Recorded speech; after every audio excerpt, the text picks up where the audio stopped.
All right, everybody. We're going to go ahead and get started right away here. As you're coming in, find your seats quickly.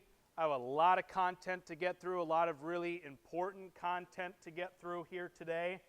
We are at a point in the course, a point in American history, where tensions over slavery restriction and slavery expansion is going to boil over. The 1850s, this decade that leads up to the American Civil War, is chaotic, violent. People become more militant and radical in their opinions about slavery and the ways which they are trying to achieve either the expansion of slavery or the abolition of slavery or restriction of slavery. Okay, so we're looking at a 10-year period here today, 1850 to 1860. This will be a decade where compromise is no longer an option. I've got two objectives for you today. By the end of this large group, I hope that you can understand how national tensions became strained and hostile prior to the Civil War. And I also want you to understand how debates over the institution of slavery played a central role in 1850s America.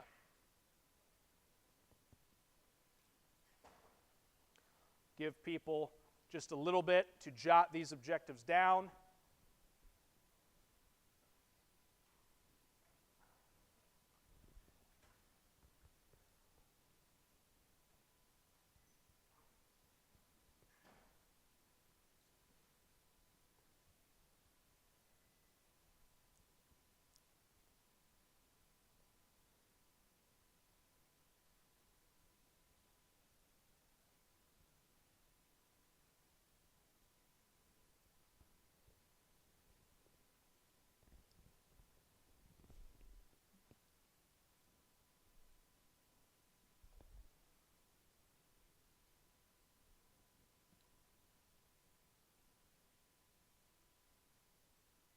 Just a few more seconds here, and then I got to move on.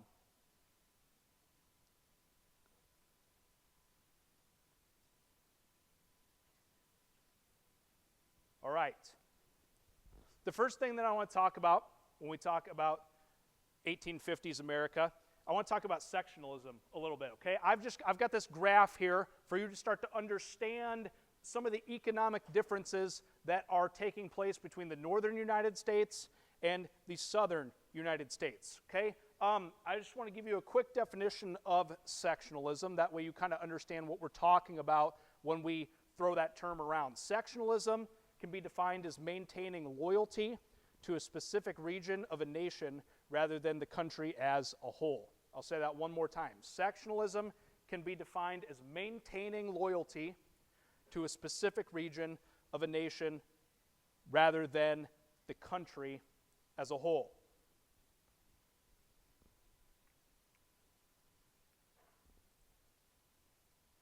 As much as the people of the northern U.S. and the southern U.S. may not want to admit it in this era, the economies of the South and the North are linked.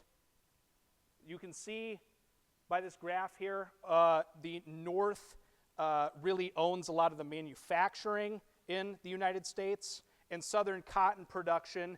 This manufacturing and cotton production are mutually tied together, right? Enslaved peoples in the southern United States are working to harvest the cotton. The cotton is then sent up to the northern United States to be manufactured into clothing, textiles, things of that nature.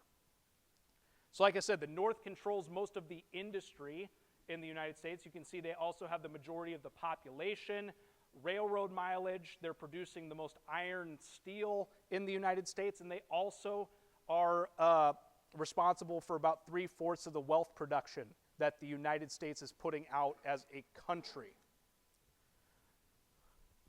The South, as you can see, but the only thing that they own the most of in the United States are large farms, right? Plantations, large plantations that are harvesting crops such as cotton.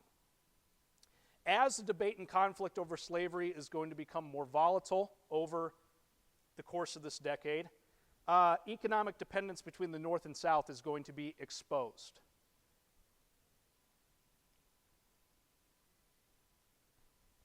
I just want to kind of get these numbers in front of you so that you understand the differences between the North and the South, but understand that even though they're different and they are committed to kind of different ways of living, their economies are extremely linked together, reliant upon each other to make money and create wealth. Okay, really quickly here. This should be a recap and kind of where we ended last week. The Compromise of 1850. Reminder, 4 parts to the Compromise of 1850. California comes into the nation as a free state. The territories of Utah and New Mexico are going to decide the question of slavery being legal or illegal via popular sovereignty, just a fancy word for the citizens are going to take a vote.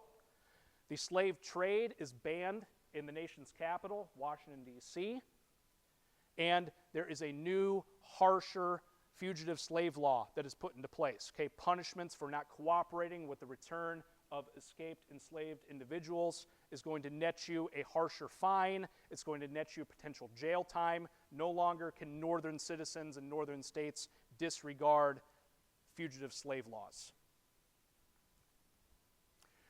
With the passage of the Compromise of 1850, our last big-time compromise over the institution of slavery in this country.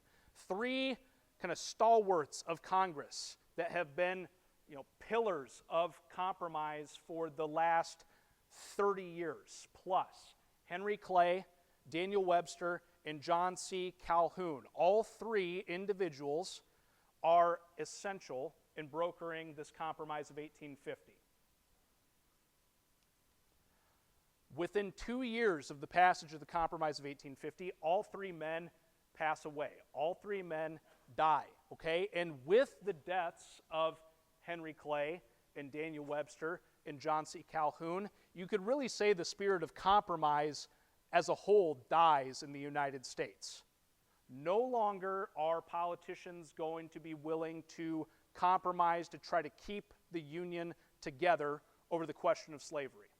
You have younger politicians that are going to start to take these gentlemen's place in Congress, and these younger politicians are going to become more radical, more militant, more entrenched in their viewpoints about whether slavery should continue or be abolished. Compromise as a strategy to keep the country together is dead by 1852.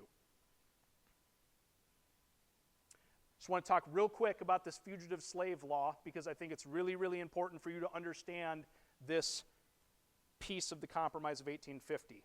For a long time, there was a constitutional provision that said that citizens of the United States had a responsibility to return escaped enslaved peoples back to the South, back to their enslavers. For many years, northern states had ignored that constitutional clause. They were passing things that we call personal liberty laws. Basically laws that get around this idea that the northern states have to cooperate with returning escaped enslaved peoples to the South.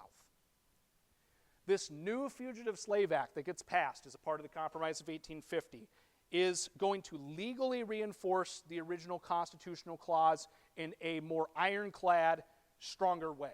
Ordinary citizens are now going to be legally obligated to recapture fugitive slaves, and individuals who do not comply with this new fugitive slave law, individuals that aid fugitives, refuse to assist slave catchers in returning escaped enslaved peoples to the South, could be fined up to $1,000. That's a lot of money back then. And imprisoned for up to 6 months.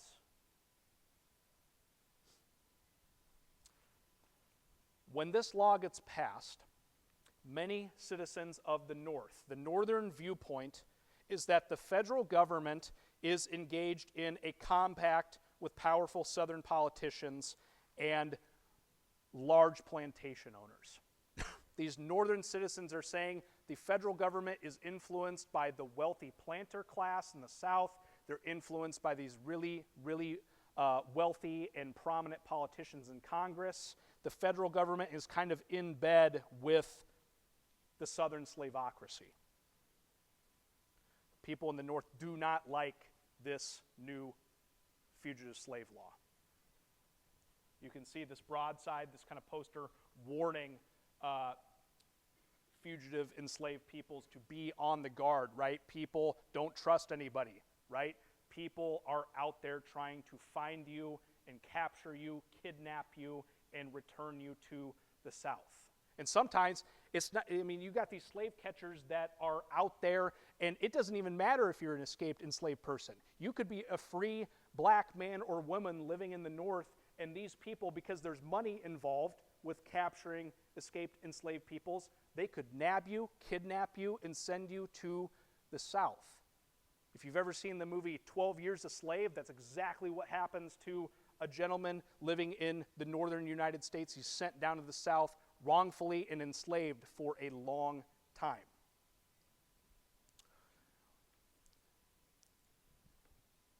One of the main popular big-time critiques that comes out of the passage of this Fugitive Slave Act is the publication of a novel called Uncle Tom's Cabin. It's written by this lady here on the left, Harriet Beecher Stowe. She's born in 1811 into a large and prominent anti-slavery New England family. Her father, a gentleman by the name of Lyman Beecher, was a pioneering American theologian, preacher, as well as an abolitionist. Harriet Beecher Stowe married a gentleman named Calvin, and they moved to Ohio from the New England area in the 1840s. And while in Ohio, just across the Ohio River to the south, Harriet Beecher Stowe took a kind of a tour of a plantation in the state of Kentucky.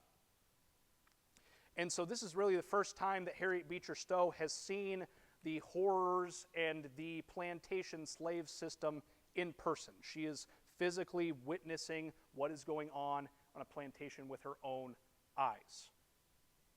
Eventually, Harriet Beecher Stowe and her husband Calvin moved to the state of Maine, up in the northeastern United States, and they're living in Maine when the Fugitive Slave Act is passed. And she is, again, she grows up in this anti-slavery, this abolitionist family, and she's wondering, how can I lend my voice? How can I lend my family's name to this anti-slavery and abolitionist cause? And what she does is she writes this book, Uncle Tom's Cabin. Now, before it becomes a book, it's actually published in a series of what we'd call installments or chapters in a very notable abolitionist newspaper located in Washington, D.C. called the National Era. Once the entire thing is published in installments or chapters in the National Era, it becomes a book in 1852, first published as a book in 1852. People in the North are completely taken with this story that Harriet Beecher Stowe crafts, okay? Give you some numbers. 10,000 copies plus, over 10,000 copies are sold within the first week of the book's publication in 1852. And within the first year, over 300,000 copies are sold. Over across the pond in Great Britain, it's closer to about 1.5 million copies of Uncle Tom's Cabin that are sold. And so I'm not going to go into all the ins and outs of the story. I would highly encourage you at some point to read this book. Very, very influential for its time. But basically, when people read Uncle Tom's Cabin, it has a major influence on Northern society's view regarding the institution of plantation slavery, okay? Harriet Beecher Stowe works in what she saw, right, down in Kentucky. She works all of those elements that she saw firsthand kind of into this story. It's very, very moving. It's a very, very sad novel, but it kind of galvanizes the people of the North in the opinion that slavery needs to be stopped.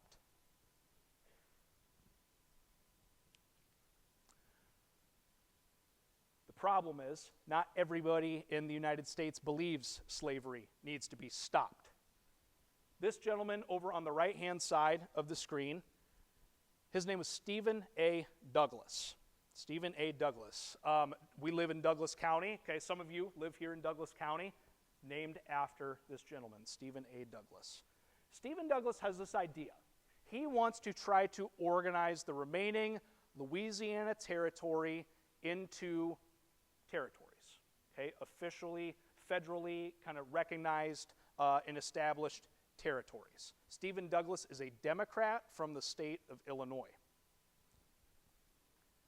And you know, for a long, long time, you think about Missouri and Arkansas and like some of those states, those are the only places where we've actually created states out of the original Louisiana territory that Thomas Jefferson purchased from France way back at the beginning of the 1800s.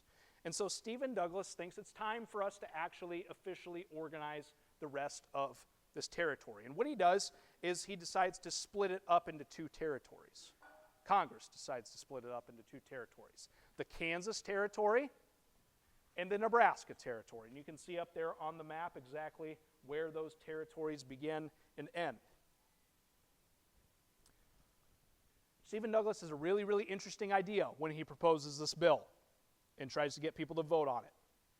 Stephen Douglas says, hey, this concept of popular sovereignty that the people out in Utah Territory and New Mexico Territory are using to decide whether slavery is legal or illegal, we should let the people do that here in Kansas and Nebraska as well, right? He's framing it as this is the democratic thing to do, right? Let the people decide. And if they decide that slavery should be illegal, so be it. But if they decide slavery should be legal, that's fine with him as well. Okay, so the question of slavery, according to Douglas, is going to be decided by popular sovereignty in Kansas and Nebraska territories. Here's the problem. That concept of popular sovereignty goes directly against the old Missouri Compromise of 1820, right? Kansas and Nebraska territories are north of that 3630 line. They're north of the Missouri Compromise line. So how could Stephen Douglas propose that Kansas and Nebraska decide the slavery question via popular sovereignty when that directly goes against the Missouri Compromise of 1820? And that's exactly what Abraham Lincoln says when he returns to the national political scene in 1854 in kind of protesting this Kansas-Nebraska Act. So Lincoln, you probably learned last week that he was a congressman, a national representative from Illinois for one term. He leaves Congress in 1849 as a representative from Illinois, and he is back in Illinois practicing law, going about his daily life, and when word gets back to Illinois that this Kansas-Nebraska Act has been passed and popular sovereignty is going to be the way that the slavery question is decided out there, Abraham Lincoln decides, I cannot stay quiet on this issue. So his opposition to the Kansas-Nebraska Act really resurrects Lincoln's national political career and his ambitions. One of his first notable speeches that he gives in a city called Peoria in Illinois in October of 1854 really galvanizes these people who do not believe that popular sovereignty should be the law of the land in Kansas and Nebraska territories. Okay? Lincoln believed that Douglas's indifference to whether slavery is voted legal or illegal in the Kansas and Nebraska territory was actually a disguise for the Democrats' true feelings that slavery should be allowed to expand westward, spread westward. Okay? Kansas-Nebraska Act. Well, when the Kansas-Nebraska Act is put into law, and it's known amongst the citizens of the United States that the question of slavery expansion or restriction is going to be decided by a popular vote, there's an influx of Americans who start rushing to Kansas specifically. Okay, there's some that come to Nebraska too, but specifically to Kansas. Northern anti-slavery politicians were outraged by the passage of the Kansas-Nebraska Act. And like I said, both pro and anti-slavery settlers flocked to Kansas in large numbers to attempt to basically edge the other group out, right? If more pro-slavery settlers arrive in Kansas first, they have a good chance of creating a state constitution when they apply for statehood that legalizes or enshrines slavery in the Constitution. But if more anti-slavery or abolitionist settlers arrive in Kansas first and edge out the pro-slavery settlers, they have a good chance of creating a state constitution that outlaws slavery in the Kansas Territory.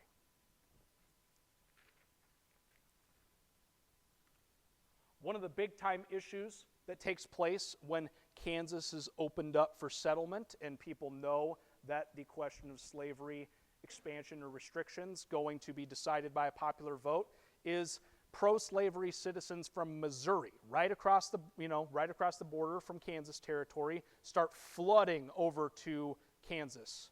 And they are trying to, we call them border ruffians. A lot of these people believe that slavery should be legal and should be able to spread. They're involved in the institution of slavery themselves most of the time. And these border ruffians come over from Missouri and try to kind of scare the anti-slavery or abolitionist settlers in Kansas away from settling there. Eventually, the pro-slavery settlers set fire to the free state territorial capital of Lawrence, Kansas in May of 1856. And so there is a period of bloodshed and violence that takes place specifically in Kansas to try to answer the question of whether slavery is going to be legal or illegal there. Out in the middle of the country is not the only place where violence is occurring over the question of slavery spreading or being restricted. Even on the floors of U.S. Congress, there is violence over the question of slavery. In May of 1856, Senator Charles Sumner from the state of Massachusetts delivered a 4-hour speech entitled "The Crime Against Kansas," basically detailing his displeasure with those who champion the Kansas-Nebraska Act. Sumner specifically called out one of the co-sponsors of the bill, a gentleman by the name of Andrew Butler from South Carolina. And, I mean, Charles Sumner's saying some pretty nasty things about this guy. Eventually, Butler's nephew, a gentleman named Preston Brooks, who's serving in the House of Representatives for the state of Carolina, gets word that Charles Sumner's been talking bad about his uncle on the floor of the Senate. He's been saying some really, really horrific and nasty things about his uncle. And so on May 22nd, 1856, Preston Brooks walks into the U.S. Senate chamber, and he approaches Charles Sumner at his desk, and he takes his walking stick, Brooks does, and decides he is going to beat Charles Sumner over the head and on the body within an inch of Charles Sumner's life for talking bad about his uncle, Andrew Butler. Charles Sumner really he almost dies. It takes Charles Sumner 3 years to fully recuperate and recover and return to the U.S. Senate after being beaten by Preston Brooks. Brooks was praised by Southerners. He broke his stick in the middle of beating Charles Sumner unconscious with it. And when Southern citizens hear that Preston Brooks broke his walking stick, beating Charles Sumner, an anti-slavery or abolitionist, on the floor of the U.S. Senate, they decide they are going to gift Preston Brooks hundreds of new walking canes to replace the old one that he broke, basically endorsing, saying, "Good for you, Preston Brooks," endorsing what he did.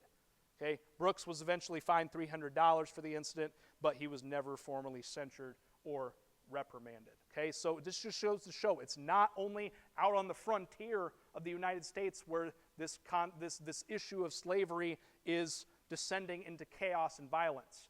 On the floor of the U.S. Senate, we also have violence occurring over the question of slavery.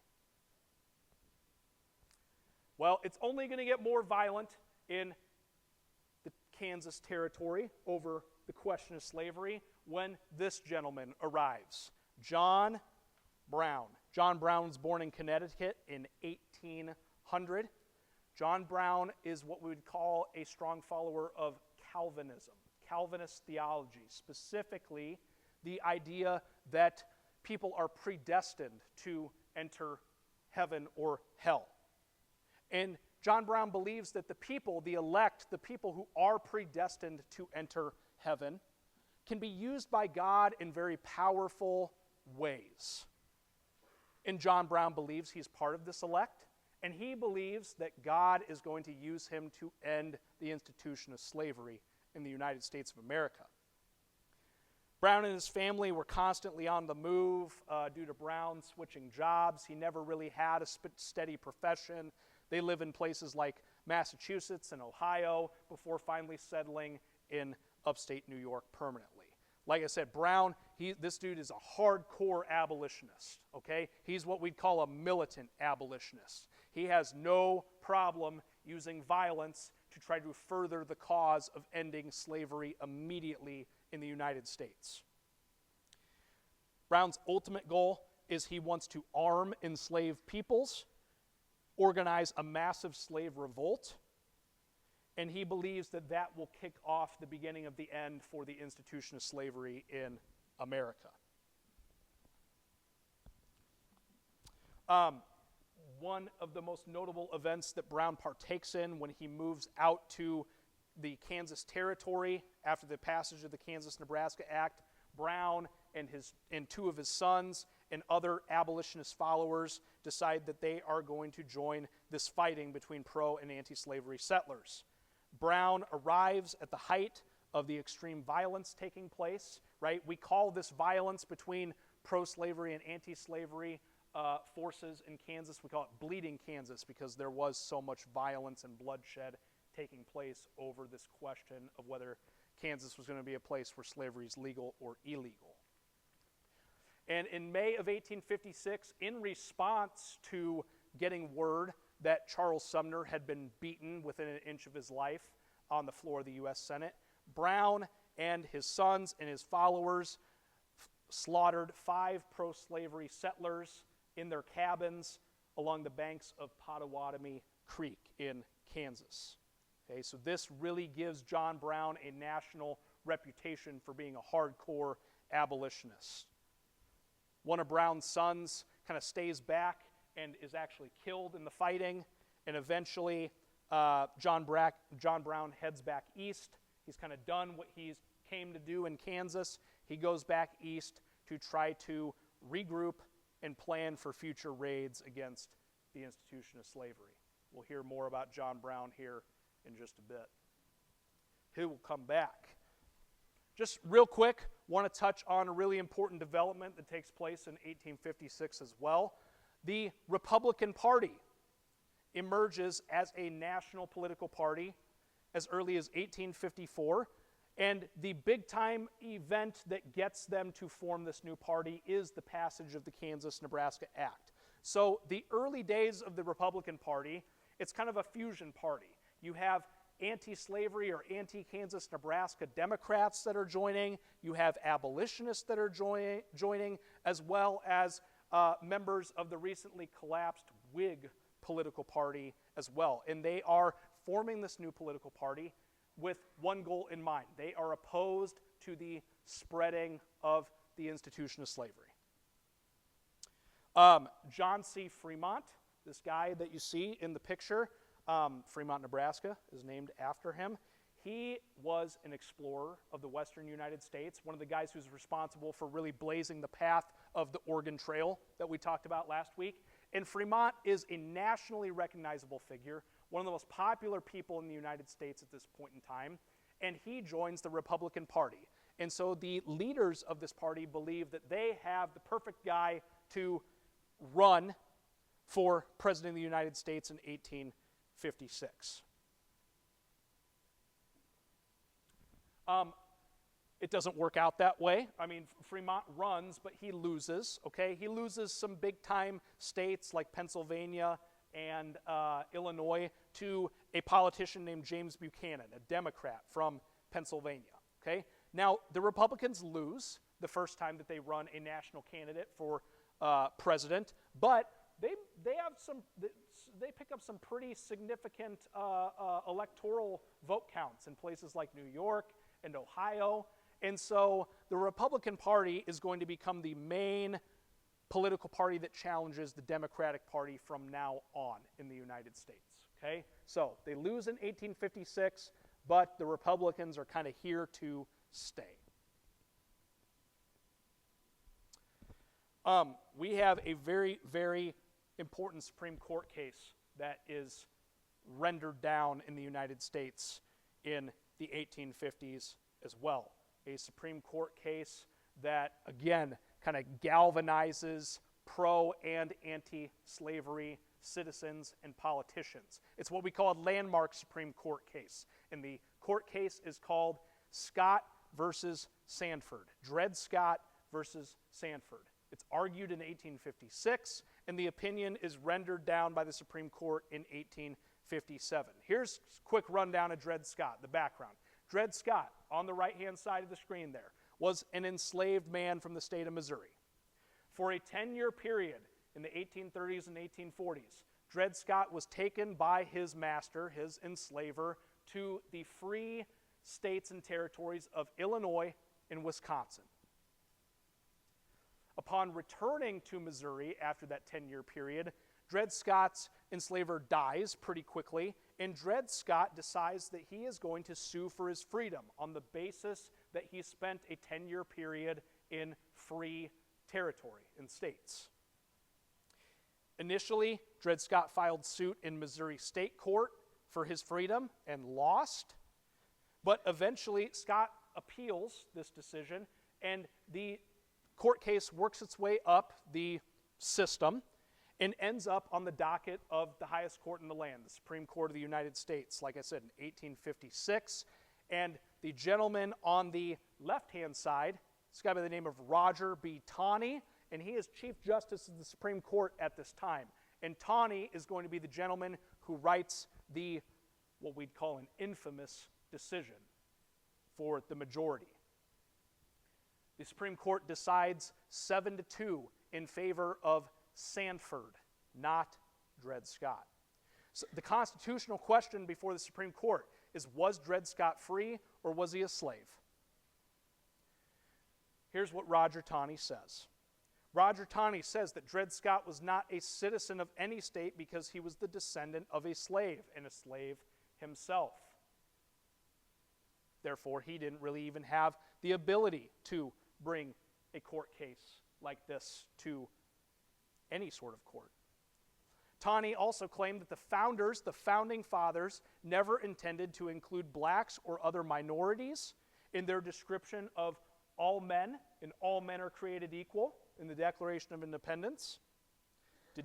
Taney believed that blacks and other minorities were not entitled to life, liberty, and the pursuit of happiness. Taney also says that enslaved peoples are property under the Fifth Amendment, and that any law that deprived a slave owner of their property was protected under the Fifth Amendment.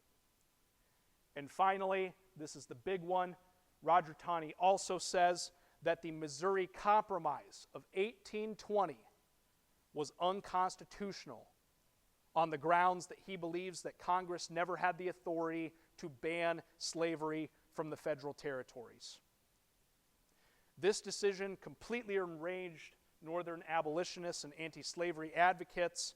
They interpreted this Supreme Court ruling as a way to promote the expansion of slavery across the entire United States instead of trying to restrict it to where it already existed.